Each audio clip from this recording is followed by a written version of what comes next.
Hello friends, जय माँ बगलामुखी के जानवर से। आज संडे है। देखिए, आज मेरी बा का दिन है। आज हम लोग बा को बाल भोग चढ़ाते हैं, सब करते हैं। देखिए पीछे देख रहे हैं, स्वामी समर्थ का है मंदिर, माता जी का छोटा सा। आज मैंने वीडियो सिर्फ इसलिए बना रही हूँ कि आज तो कुछ काम है नहीं, आज संडे रहता है। आज हम लोग सिर्फ बाल भोग चढ़ाने का वो सब काम करते हैं लोगों का, क्योंकि आज दुश्मनों का काम रहता है। आज हम जायफल वाला काम करते हैं।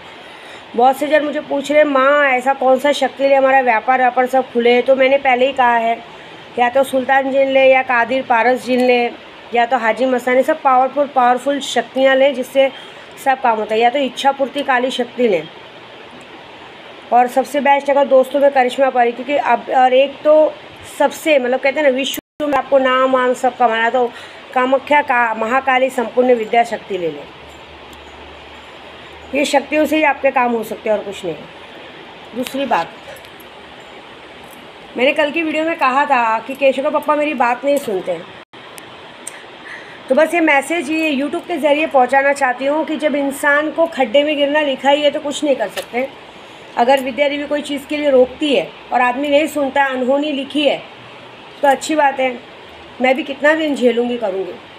आदमी सुनने को ही तैयार नहीं है। पिछली बार भी पिछले 3 सालों के वक्त में बहुत कुछ हो चुका है, लेकिन एक कंटाला आ चुका है एक्चुअली मुझे अभी। एक बात है कि केशव के पापा मेरी बात नहीं मानते। मैंने उन्हें हमेशा बोला, पूरी दुनिया से मतलब रखो, लेकिन किसी एक से अगर विद्या देवी मना कर रही मतलब रखने तो मत रखो ना। लेकिन नहीं कल उन्होंने रात को मुझे मेरी अन्नू जी के सामने मुझे पहली बार गाली दी, मुझे उल्टा बोला है ना यहाँ तक कि मुझे किसी और के साथ भी लगा दिया, जो कि कभी ऐसा मेरा आज तक यूट्यूब पे भी रिकॉर्ड है। ऐसा है कि कभी ऐसा कुछ हुआ ही नहीं है। मेरा एक बहुत अच्छा दोस्त है विनय, हालांकि मैंने बहुत पहले वीडियो में बताया था कि मैं उसको पसंद करती थी, लेकिन कुछ कभी हमारे अंदर वो जो केशव के पापा को मेरा अटैचमेंट है कभी था नहीं, लेकिन मुझे उसके साथ लगा दिया मतलब अपनी उस फालतू औरत की बराबरी मेरी उसके साथ कर दी, मतलब उस औरत की बराबरी मेरे साथ कर दिया। एक बार भी नहीं सोचा कि मैंने पहले भी ये बात उसको पता नहीं कि बीच में मेरे एक्स पति ने मुझसे झगड़ा किया था, तो मैंने उसको भी ये रिकॉर्डिंग भेजा था कि दुनिया के लिए मैं बोलती हूँ ना, डीएनए टेस्ट तुम लोग मुझे लेके चलो। अगर डीएनए टेस्ट में अगर ये नहीं निकला तो मेरे को तुम्हारा जूता मेरा सर, क्योंकि मुझे पता है कि मेरे पति के सिवा और उसके बाद मेरे केशव के पप्पा के सिवा अगर आज तक मुझे किसी ने भी छुआ रहेगा तो तुम्हारा जूता मेरा सर। मैं दुनिया की जैसी गंदी नहीं हूँ। विनय मेरा बहुत अच्छा दोस्त था, लेकिन हाँ, उसने कभी मेरी उंगली भी टच नहीं की थी। ये बहुत बड़ी बात बोल दी केशव के पापा ने मैं ये सब बातें बोलने में शर्माती नहीं हूँ, लेकिन एक बात ज़रूर है, जिसकी वजह से, जिसके पास जाने के लिए केशव के पापा ने मुझे ये इतनी बातें सुनाई है ना, क्योंकि मुझे नेगेटिविटी दिखती है। क्योंकि जब केशव के पापा वहाँ गए हैं तब यहाँ नेगेटिविटी हुई है कि यहाँ पे भी हमारे काम धंधे पे असर पड़ता है, गंदी नज़र लग जाती है, चीज़ें खिलाई जाती हैं। सुनते ही नहीं हैं, किसी बात को नहीं सुनते हैं।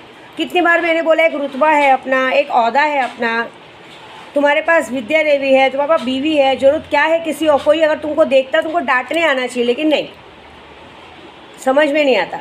पहले हो चुका है मेरे घर में ऐसा सब, लेकिन सुनते नहीं है।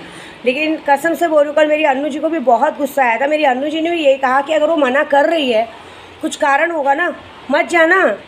क्यों तू ज़बरदस्ती जिद कर, अपने साथ सामने वालों के लिए भी तो खड्डा खुदवा रहा है। तुझे मालूम है कि अगर तू सामने वाले के लिए जिद करके जाएगा तो सिर्फ तेरी और सिर्फ तेरी वजह से सामने वाले दुख भोगेंगे, क्योंकि वो लोग तो ज़बरदस्ती कर नहीं रहे।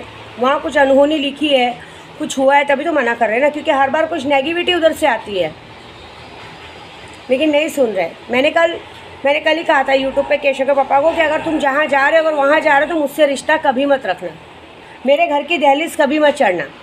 मैंने यहाँ तक कहा कि अगर तुम अपने बाप की असली औलाद होगे, तुम्हारे बाप की औलाद होगे, मतलब सोचो मैं कितनी बड़ी बात बोल रही हूँ। अगर तुम एक बाप की औलाद होगे तो दोबारा इस दहलीज पे कभी पैर मत रखना। अगर वहाँ गए तो बोलते हैं हाँ ठीक है, नहीं रखूँगा मैं। नहीं, क्या बोलते हैं, नहीं, मैं अन्नू जी को बोलते मैं तो भी आऊँगा, और मैं वहाँ पे भी जाऊँगा, और मैं यहाँ पे भी आऊँगा।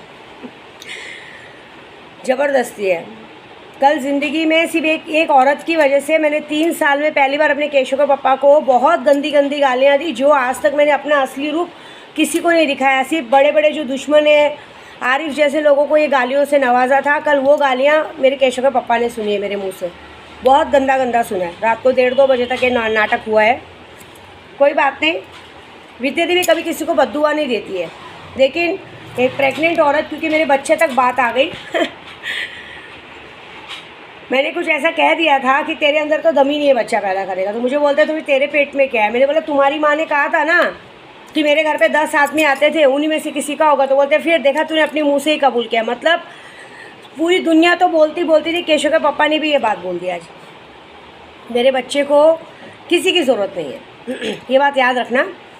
लेकिन एक बात है, आज विद्या देवी भारद्वाज गोत्र उपन्यास्य ब्राह्मण विंध्यवासिनी पंडा, हम लोग पंडा समाज के हैं, विंध्यवासिनी 1051 पंडा समाज की बहन विद्या देवी आज दिल से बद्दुआ देती, श्राप देती कि जो मेरे और केशव के पापा के बीच रिश्ते में आए हैं और आज जिनकी वजह से मैंने अपने केशव के पापा से रिश्ता तोड़ा है, देख लीजिए जिसके पास मेरे केशव के पापा गए मुझसे रिश्ता तोड़ के, वो तो तोड़े नहीं है, वो तो मुझे पता है फिर मुँह उठा के आ जाएंगे, लेकिन जिसकी वजह से वो रिश्ता तोड़ के गए हैं, मैं माँ बगलामुखी के नाम से उसको दिल से श्राप देती हूँ कि वो जोड़ा कभी सुख से नहीं रहेगा।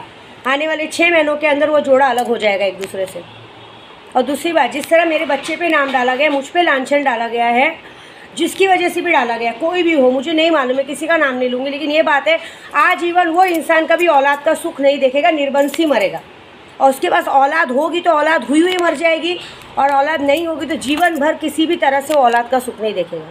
ये आज विद्या देवी का श्राप है। मैं विंध्याचल पंडित के नाम से ये बोल रही हूँ। मैं बहुत बड़ी बात हो गई। और सबसे बड़ा बद्दुआ मेरी अन्नू जी ने दी है। एक किन्नर की बद्दुआ बहुत गंदी लगती है। बोलती है विद्या जी इस आदमी ने आपको गाली दिया है दूसरे के लिए। मैं खुद बोलती हूँ जिसके लिए गाली दिया है ना वो लोग कभी सुखी नहीं रहेंगे, ना कभी सुख से रहेंगे, ना उनका जोड़ा कभी सुख से रहेगा, ना जीवन भर वो औलाद का सुख देख पाएंगे, कुछ नहीं देख पाएंगे। जिस तरह से इस आदमी ने आपको उल्टा बोला है, ये बात है। और अनु जी ने यही बोला है कल रात को फ़ोन करके कि अगर तू वहाँ जा रहा है तो यहाँ मत आना, यहाँ पे आने का नहीं, यहाँ दिखना मत। तो क्या बोले अनु जी को, आप मुझे रोकोगे क्या? तो अनु जी बोली बिल्कुल, मेरी बहन है वो, मैं रोकूँगी, फिर इस दरवाजे पे तुझे खड़े होने नहीं मिलेगा, ये तो वादा है।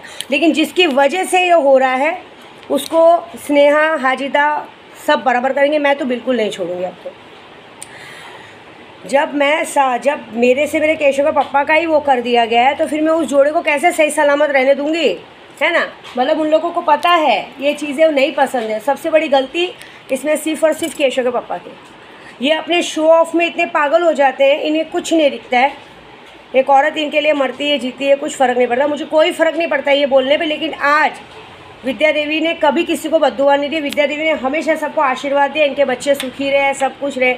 लेकिन मैं कितना बर्दाश्त करूँ यार। साला पहले वो सरस्वती का मैटर आप देखा, बाद में मेरे घर में वो वहाँ पे बंगले में काम वाली थी उसका मैटर। ये आदमी का सबके साथ कुछ ना कुछ रहता है और बाद में बोलेगा मैंने कुछ किया नहीं, मैंने कुछ बोला नहीं, है ना। हालांकि यहाँ पे ऐसा कुछ नहीं है। यहाँ पे तो सिर्फ एक मैटर यही था कि मैं जो चीज़ मना करूँ वह नहीं जाना चाहिए, क्योंकि मैंने हमेशा नोटिस किया कि आदमी वहीं जाता है जहाँ इसको नहीं जाना चाहिए। कोई तो था वहाँ पे, तो हमने इसलिए बुलवाया था कि ये रोज़ रोज़ का हर महीने जाना आना बंद हो। लेकिन साला उधर से लाने के बाद भी हर महीने आना जाना बंद नहीं होता है। या तो वो लोग इधर आ जाएंगे या तो ये लोग उधर चले जाएंगे। मुझे उससे मतलब नहीं, मुझे बीच में बोलने का हक भी नहीं है। लेकिन बोलने का हक इसलिए है कि सारा कुछ मैं ही करती हूँ ना। सारा दिन भर मेहनत मैं करती हूँ, मलाई कोई और खाते हैं बेशरम जैसा सब लोग। हाँ, और क्या है, हंसते हैं। आज केशव के पापा ने पूरी दुनिया के सामने मेरा मजाक बनाया है, तो जिसकी वजह से मजाक बनाया है, अगर मैंने उन लोगों का मजाक नहीं बनाया पूरी दुनिया में, ये मेरा वादा है, देख लेना। क्योंकि अगर कहते हैं ना, मैं अगर किसी के पीछे पड़ जाऊँ तो उसको तो ब्रह्मा भी नहीं बचा सकता। क्योंकि मुझे बहुत बुरा लगा है। मैं इतना सफ़र कर रही हूँ बच्चे को लेके, हमेशा टेंशन ले रही हूँ, उस आदमी के लिए इतना वो कर रही हूँ, लेकिन उस आदमी को मेरी इतनी सी बात मंजूर नहीं है। अगर एक बात बोल दी तो पत्थर की लकीर। मैंने ये नहीं कहा कि तुम किसी को भेजो मत, वो है उनको इधर मत आने दो। मैंने सिर्फ कहा कि तुम वहाँ मत जाओ, तो भी वो मुँह उठा के वहाँ जा रहे हैं। और उनको ये बात पता ही नहीं कि वहाँ पे ऑलमोस्ट उनकी कोई इज्जत ही नहीं है। आप देखिएगा, वहाँ जाने दीजिए, वो खुद ही मुँह गिरा के आएंगे। क्योंकि वहाँ पे मैंने क्या कहा, एक बाहर की औरत जब आती है ना, उसको ये बात का गुस्सा आएगा कि जाने दो, छोड़ो। क्या होता है, इंसान पी पा के जब नाटक करता है तो सामने वाले को गुस्सा आता है, काहे के लिए बुलाया यार, ये हमेशा का नाटक है, क्या ज़रूरत था, जाओ। ये बात पक्की है कि आज मुझ पर मेरे दोस्त के साथ नाम जोड़ा गया है। इस बात का बदला तो मैं पूरी तरह से लूँगी क्योंकि मैं गंदी नहीं हूँ। और दूसरी बात, अगर ऐसे बोला जाए तो छीना तो तुम लोगों ने उससे मुझे, उसने थोड़ी छीना है। हम दोनों तो एक अच्छे दोस्त थे, तुम बीच में आए। साला नशा वशा दे के, नशा वशा दिया गया था, तेरे दोस्त आरिफ ने, सब लोगों ने मिलकर नशा दिया था। हाँ, तू मज़े ले रहा था, सही है ना? तू तो मज़े लेके आराम से किसी का अलग करवा दिया, सिर्फ दोस्त को ही थोड़ी छीना, 3 बच्चों को बाप से अलग करवा दिया, उसके बाद भी शरीफ बनता है। मतलब तुम्हारा परिवार, हमारा परिवार साला बेवकूफ़ है, चूतिया है ना। तो चलो लेट्स प्ले, देखो क्या करते हैं हम लोग। जय माता दी।